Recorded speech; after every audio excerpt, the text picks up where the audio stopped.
Siguro, wala na pong kasal na magaganap o matutuloy. Hindi na po matutuloy yung mga napag-usapan namin dahil po sa nangyari. Respeto na lang din po sa magulang ko. Kasi sobrang na-trauma din po yung mama ko. Parang gabi-gabi po siya umiiyak.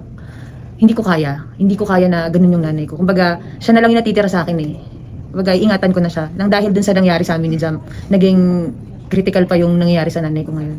Itutuloy ko naman po yung kaso na final ko kay Jam. And hindi ako papayag na ganun-ganun na lang po. Yung madali mag-sorry eh. Madali po mag-sorry. Pero sa ginawa niya sa akin, nung time na binubugbog niya ako, hindi niya naisip yun. Panghihinayang, meron kasi marami na kaming plano ni Jam eh. Plano na namin mag-baby, plano na namin talagang mag-family. Marami kaming plano ni Jam na nakakapanghinayang dahil sa nagawa niyang pangbubugbog sa akin. Nawala lahat.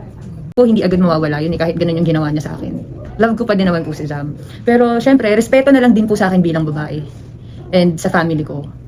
Na sana harapin niya yung ginawa niya. Kung talagang mahal mo ako, harapin mo yung ginawa mong kasalanan.